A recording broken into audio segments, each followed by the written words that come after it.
Hi there, students! I'm XS.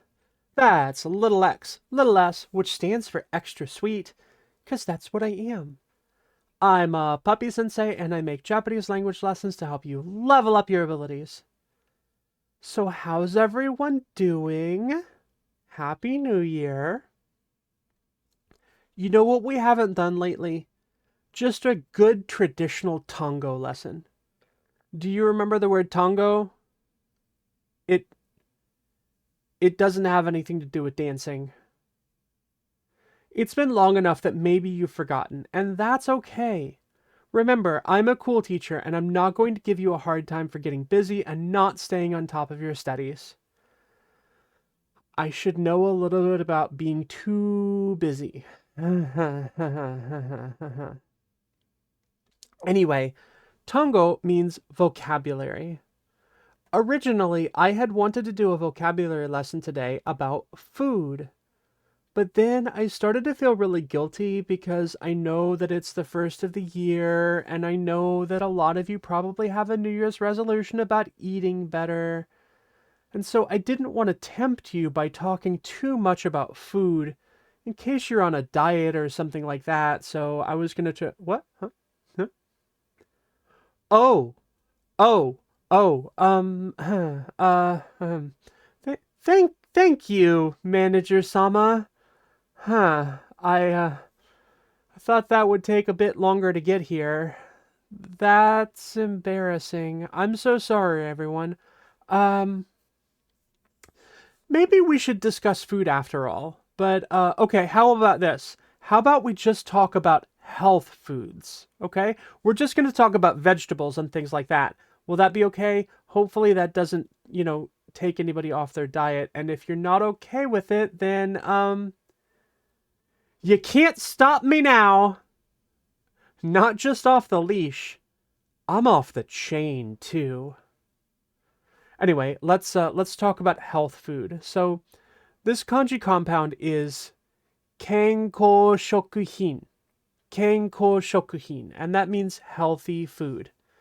All right, y'all already know that I'm going to break this kanji down for you because I love kanji and I find them so fascinating. So we're going to start with the left part, and that's kenko. This part is pretty self-explanatory. Kenko means health. Easy. You're going to see it in concepts like this one. Kenko kaifukusu. Kenko kaifukusu.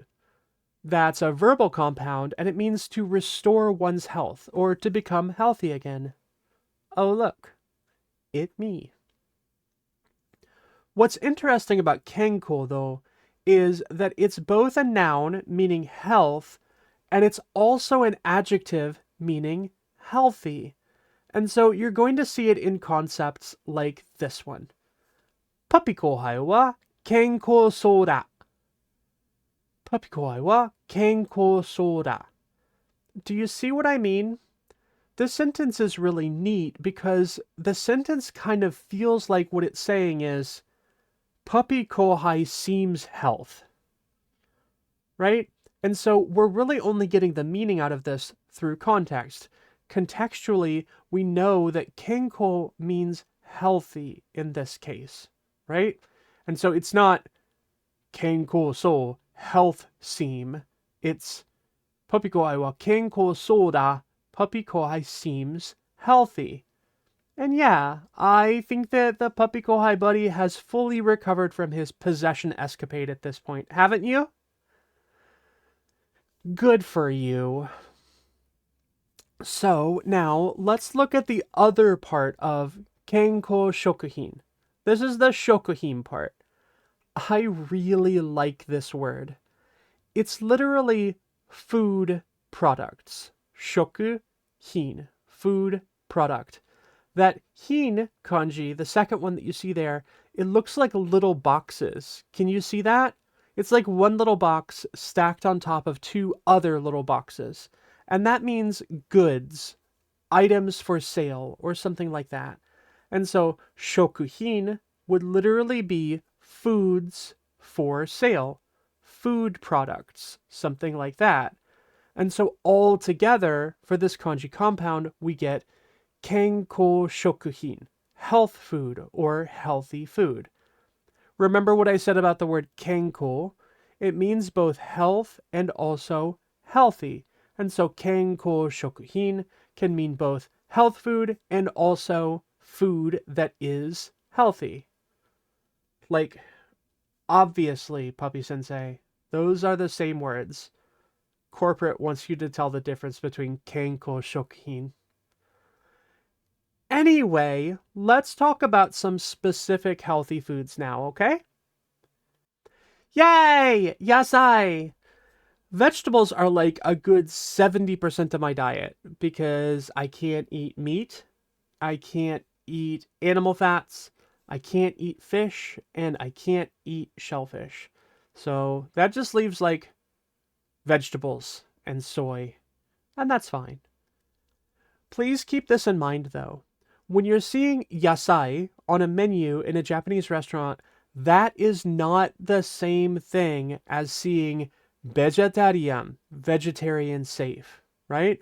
Just because it has vegetables doesn't mean that it doesn't also have fish sauce or animal products or even like something like animal fats in it, right?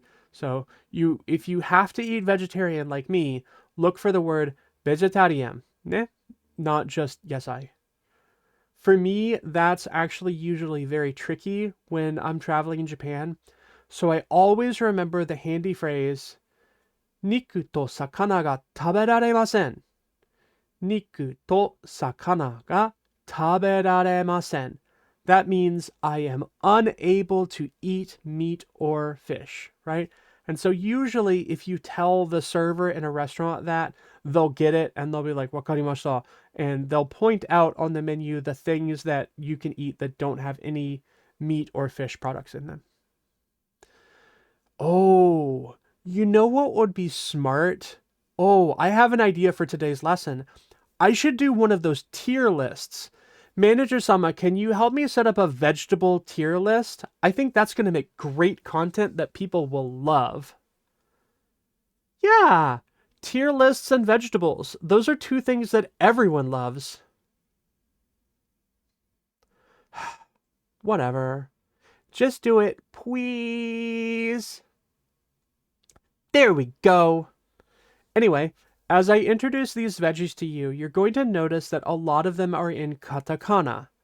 That usually means that the veggie in question is not native to Japan, and so it's been imported there over the years. For example, my favorite vegetable of all, broccoli, or sometimes broccoli. Broccoli. I love broccoli. For me, it's solidly S tier, especially with like a bit of melted cheese on top, or like roasted with just a light drizzle of olive oil. Ha, I'm drooling over broccoli now. But you don't traditionally see a whole lot of broccoli in Japanese cuisine. Sometimes you might find it in vegetable tempura, but usually you find the inferior cauliflower, which is sometimes called hana yasai, or sometimes it's just called koripurawa, ne? Um, but I love the kanji for hana yasai because it means flower vegetable. You have the kanji for flower and you have the kanji for vegetable, and I think that's really, really cute. But personally, I'm just not a huge fan of cauliflower. It's not horrible, it's not bad. I just kind of find it disappointing in comparison to broccoli because I love broccoli so much that like cauliflower just doesn't seem as good.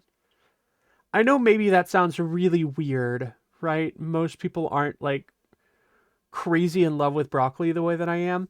But the explanation is that I grew up eating a lot of Chinese dishes that had broccoli in them because I've never really been able to eat meat. And so my family was eating a lot of Chinese dishes. They were eating a lot of like, kung pao chicken and things like that. And I couldn't eat that. And so I always got broccoli dishes. And now it makes me feel very nostalgic to eat those. Anyway, I'm going to put hana yasai in A tier. It's just not as good as broccoli, but it's got a really cool kanji, so that boosts it up for me a little bit. On the other hand, retasu. Retasu. Get your act together, lettuce. You have no kanji and you're basically just a water leaf. The only thing that you're good for is being put in a salad. C tier. But another one of my all-time favorite veggies is a carrot. Carrot in Japanese is ninjin. Ninjin. Whoever invented a carrot is a genius. It's one of the vegetables that you don't have to do much with. You can just kind of slice it up and serve it as is if you want it, and it just kind of adds like a nice layer of crunch to a salad or whatever. But you could also like stew it up in a sweet sauce and make like candied carrots, and those are also yummy. I'm going to put carrots in S tier, both because I love the way they taste and they're super versatile. And also because I find it really cool that the whole carrots are good for your eyesight thing was actually British trolling. Look it up. It's true. The British Air Force made up the whole thing about carrots being good for your eyes to explain why they were so good at detecting German planes during World War II. Being involved in historical military trolling automatically boosts any vegetable up in my ranking system. Also, carrot sushi is one of the few types of sushi that I can reliably get my hands on. Sometimes I can find cucumber sushi where I am, and that's also a really nice treat too. Also, students, I need to ask you, who decided to put cream cheese in sushi? Where did this come from? You do not see that in Japan. It's very odd to me. Speaking of cucumber, kyuri. Kyuri means cucumber, and it's another one of my favorite flavors. There's something about cucumber that just tastes naturally clean and fresh, and I love that taste. I am probably single-handedly keeping that cucumber Gatorade flavor afloat because I might be the only one in the world who absolutely adores it. Oh, another cool thing about cutie, another way to say cucumber in Japanese is kappa. Like a kappa from Japanese mythology.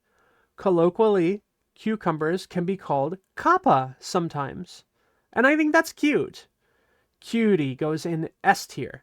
And also, cutie goes on my salads. Yum.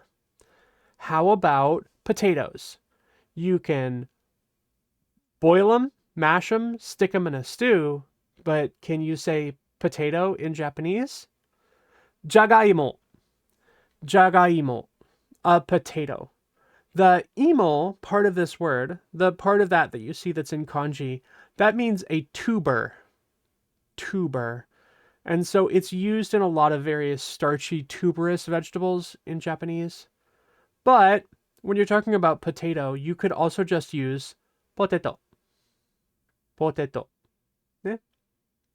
However, I think that potato in Japanese is more commonly just used to talk about French fries, right? When I hear potato, the image that I have in my mind is usually a French fry. But a French fry in Japanese is furaido potato, but people just commonly call them potato, like McDonald's French fries. You might have potatoes in tempura too, but otherwise potatoes aren't extremely common in Japanese cooking. French fries, however, are very popular these days in Japan. They're kind of beloved. I'll never forget my first time going to a Japanese McDonald's and how shocked I was that it had 4 floors. It was in Tokyo, so I guess that makes sense. Anyway, I'm going to put jagaimo, or potato, in B tier. They're fine. I love a baked potato, but potatoes are just, they're everywhere and they're kind of boring. Next up is corn. Corn. Or tomorokoshi. Corn is very mid in my opinion, B tier at best. In Japanese, sometimes you use kon in katakana to refer to the individual kernels of corn, and you use komorokoshi to refer to ears of corn. but honestly, they're kind of interchangeable. Interesting fact about corn in Japan. McDonald's in Japan sells a cup of corn. It's exactly what it says on the tin. It is a cup filled with corn. Yay. But I do think this is cool. Corn is a fairly common topping on pizza in Japan. It's somewhat clever, really, if you think about it. Japan isn't particularly well known for dairy farming, and cheese is not super extremely common. So sometimes pizza will have corn on it, which kind of weirdly masks the fact that pizza in Japan just doesn't have like this drippy mess of melty cheese the way we often serve it in America. I'm not saying that's a bad thing. Drippy cheesy pizza is peak. Okay, so mostly so far I've been talking about the veggies that I personally like a whole lot. But we should also totally talk about the veggies that are actually very popular in Japanese cuisine, shouldn't we? You're going to notice a shift here because a lot of these veggies are going to be written in kanji. And what does that indicate to us? It tells us that these vegetables have historically been popular in Japan. They're likely crops that have been grown on Japanese soil, or that were brought to Japan so long ago that they've already been incorporated into common use kanji. Let's start with what is my absolute least favorite bottom tier vegetable, the nasu. Bleh. I don't like eggplant. I never have. I don't really even know why. Honestly, I like most vegetables, but there's just something about eggplant that leaves this nasty aftertaste in my mouth. You know how a lot of people say that when they eat cilantro, it tastes like soap to them? That's how I feel about eggplant. And that's a shame too, because eggplant is very healthy and it's used in a lot of meat replacement dishes. I've had the experience from time to time where I'll go to a restaurant and literally the only meatless dish they have is eggplant. And I'm like, well, guess I'm cooked. Anyway, nasu is actually a pretty common ingredient in veggie tempura and also agebitashi, which is like deep fried eggplant in soy sauce. But I dislike eggplant so much that I'm going to put it in F tier since I will actively avoid it whenever I possibly can. I just really dislike it. Next is kabocha. Kabocha oishii, oishii yo. I love pumpkin. I love it. Correction. I love Japanese pumpkin. We actually don't do a lot of savory pumpkin dishes in the West. Like in America, the whole vibe about pumpkin is that it's like it's in pumpkin pie and it's in pumpkin spice latte, and that's about it.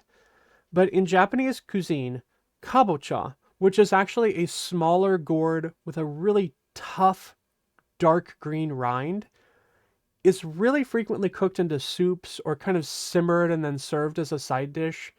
To me, I love it so much. I could eat a whole girl dinner of nothing but delicious kabocha.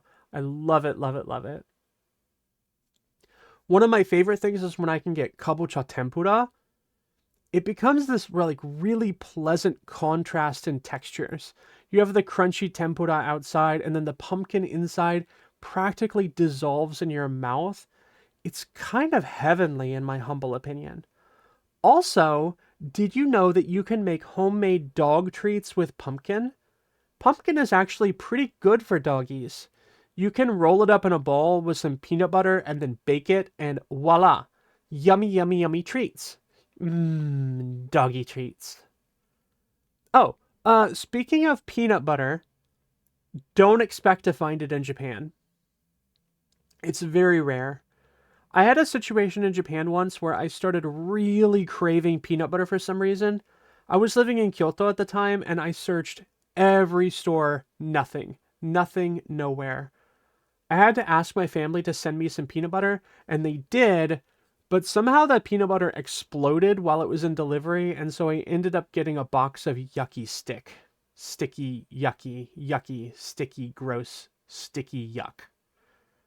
Anyway, kabocha gets put in S tier because it's a special treat that I don't get to enjoy all that often, and I love it.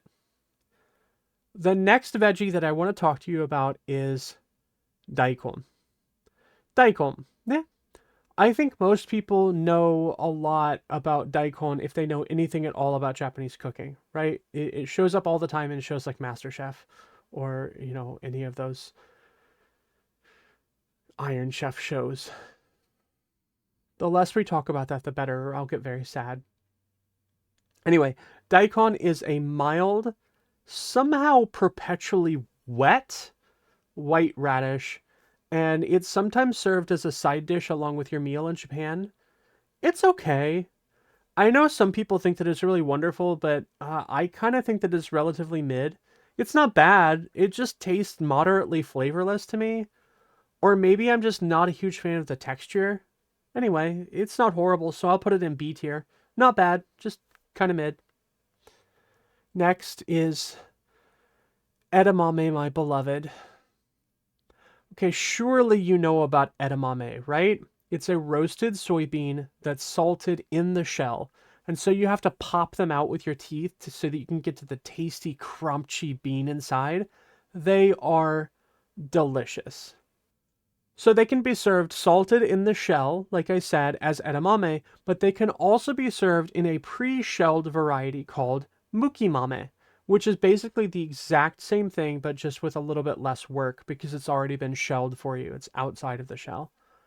I love edamame, but I'm going to make a controversial decision here, and it's going to surprise you. I'm going to put edamame in B tier. Let me explain. As delicious as edamame are, and I love them, I really do, they aren't particularly versatile. Sure, you can put mukimame in a salad or something, but it sort of throws off the whole texture of the salad since you've got this hard little bean hidden inside the folds of your lettuce. Whoa, that was quite a sentence. Anyway, soybeans, you are delicious, but you're getting put into B tier because there just aren't enough different ways to eat you in your bean form. Next up is takenoko. Takenoko. These are bamboo shoots that are sometimes served in ramen. They kind of just look like little rectangles. I'm going to put them in B tier because in my estimation they can be very hit or miss. Sometimes I'll eat a bowl of ramen and I'll bite into a takenoko and it tastes diamond levels of hardness for some reason. I could break my teeth from how hard the takenoko is, and I don't know why that is. They're fine and they're tasty when they're cooked correctly, but I really dislike inconsistency, so yeah. I will say though, takenoko is a really cool word and it means baby bamboo, and I like it a lot. Takenoko, takenoko, takenoko. Just sounds cute. Okay, green onion. That's next. Negi me, Miku senpai. I mean, just kidding. Negi are fine, I guess. I'll put them in C tier. I don't know. It's almost just there for color, isn't it? It doesn't have like too much of a flavor, and when it does, it has this very pungent flavor. It's fine. Negi. Whatever. Okay, one last one for the day. This is shiso. It's really weird to have shiso on a vegetables tier list because shiso is actually more of an accoutrement like parsley or mint than it is a traditional vegetable. But I put it on this list simply because I want to talk about it. Shiso is a pretty common flavor in Japan, and the taste is pretty wild. The best way I can explain it is that shiso tastes like a Christmas tree. It tastes like a lit Christmas tree. Imagine eating a Christmas tree with all of the twinkling lights still plugged in, and you have kind of an idea of how I feel when I eat shiso. It's a very different flavor. It doesn't taste much like anything that I've ever eaten before. However, sometimes, on rare occasion, I have been able to find shiso flavored sodas in Japan, and I will hunt down those sodas with a tenacity that I don't know for anything else because they are so good. They're unbelievably good. I love shiso because it's a flavor unlike anything else that I know. Like it's weird because like I don't love the flavor as much as I love the difference of the flavor and how weird it is to me, how unlike anything else I've ever eaten. For this reason alone, shiso is going to get a very special ascended tier status. So, that's all from my vegetable tier list. We did not cover every vegetable, but I covered quite a few of them. Yasai ga suki desu ka? Suki desu ka? Do you like it? Yasai ga suki desu ka? How do you feel about vegetables, students? I love them, obviously, but how do you feel? That can be your homework for this week. Pretty easy. Why don't you just tell me what vegetable is your favorite? In Japanese, please. So your homework is to answer the question, Yasai ga suki desu ka? Can you answer that in Japanese? I hope you can. I'll be watching the comments. Should we do a quick quiz before I let you go? Okie dokie, it is quiz time. Quizzes are important, remember?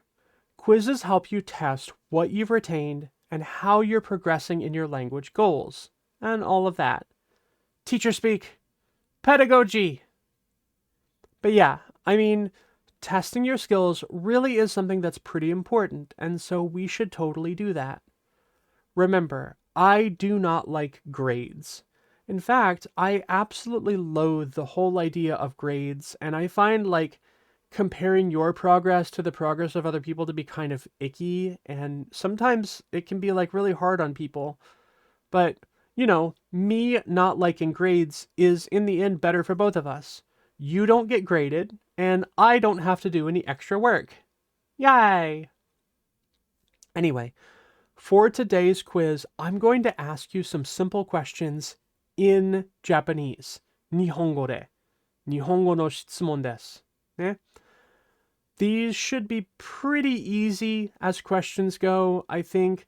I hope you're going to be able to answer them easily. I made them as easy as I could. In fact, they're probably going to be too easy for many of you. But I really want to make sure that I'm meeting everyone at their skill level. So, if this is too easy, then great. You can be proud of yourself for being so dang smart. And if it's too hard, please tell me. By all means, I really want to be helpful so that everyone gets the most out of my content. All right, here we go. Question 1. I'm just going to ask you the question and you try to think of the answer, okay? Question 1 is, Gohan wa dochira desu ka? Gohan wa dochira desu ka?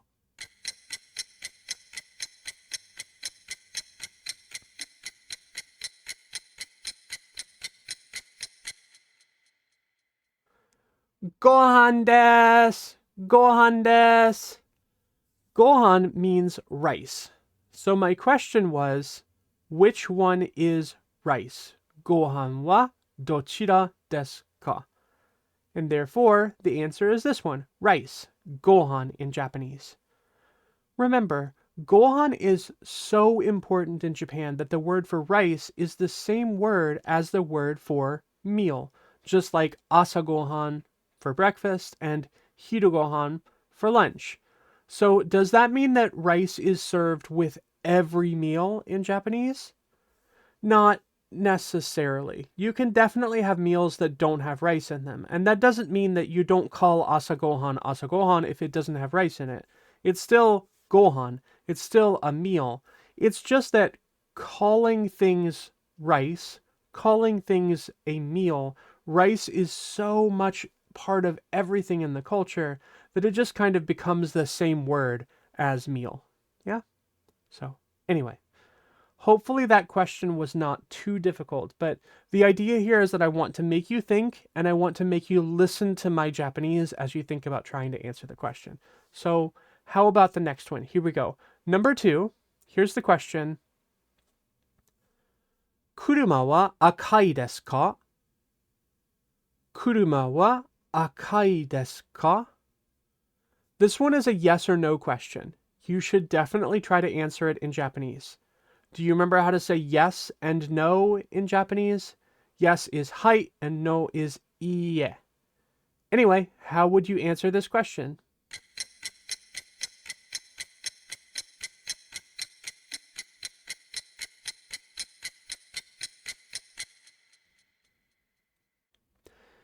Iie, akaku nai. It's not red. Were you able to understand the question that I was asking? My question was, kuruma wa akai desu ka? So, kuruma means car, akai means red, and the best translation for desu ka in this case might be, is it? So, is it a red car? And our answer should be, iie, akaku nai. No, it's not red. You're making good progress. Keep it up. Here's our next question. Neko wa doko desu ka? Neko wa doko desu ka? This one is really going to require you to think back to my previous lessons. Do you remember the Japanese words for inside and outside? I explained that these two words are very important in Japanese. They can both be literal spaces, and also you can use them metaphorically to talk about things that are close to you, your inside group, and things that are far away from you, your outside group. Here I'm thinking about a physical space, so, kono neko wa doko desu ka?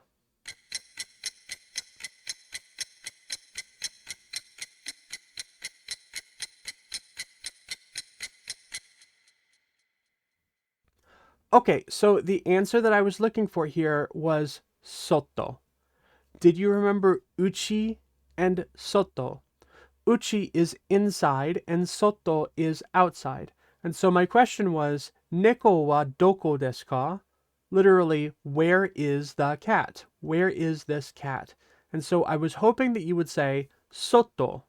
Or, if you're an overachiever, you could answer my question by rephrasing it as neko wa soto desu, or neko wa soto ni imasu.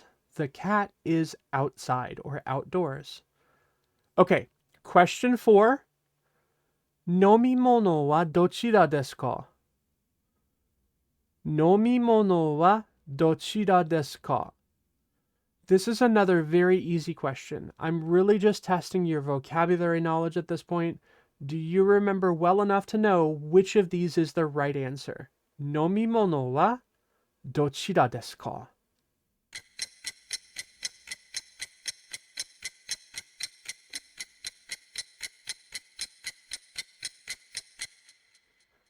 This one is the nomimono. Nomimono means drink, and so tea was the only one that you could drink. Tea is ocha in Japanese, and nomimono is one of those nouns that we form by adding mono, the word for a thing, to the conjugated stem of a verb. So anytime we have verb plus mono, it's a thing that you do that verb with, right? And so nomu plus mono becomes nomimono, and that's a drink thing. It's something that you drink. Okay, last question, and let's see how well you've been paying attention to the Puppy-sensei menagerie lore. My question is simply, Manager-sama wa? Manager-sama wa? Okay, this is definitely a context type question, because there's not really much to the question, is there? The whole question is just, Manager-sama wa? Does it make sense? Are you able to pick the right one?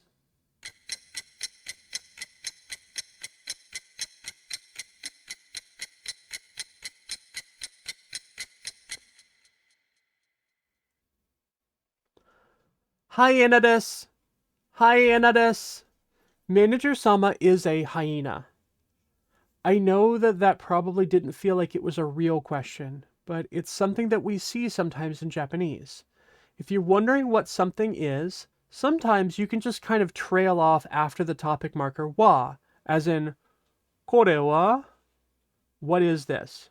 Right? The whole question would be, kore wa nan desu ka? But sometimes if you just point to it and say, kore wa, then people will be able to pick up the context and say, oh, you don't know what that is and you want me to teach you. Okay?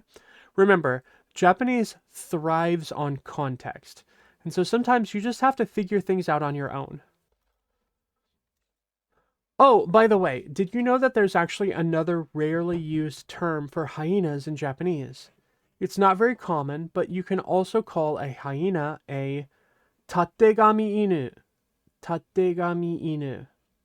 It literally means a dog with a mane, like a lion's mane. And I think that's fun because hyenas are actually closer genetically to cats than they are to dogs. So it's funny because like it's not a dog with a lion's mane, it's more like a lion that looks like a dog. I don't know. All right, so that's it for me this week. I hope you liked learning about veggies from me. I'm gonna go eat my sushi, and next week we're gonna do another big unit test type thing. But I'm changing up the format again, so get ready for something totally new. I'll see you soon. Mata ne.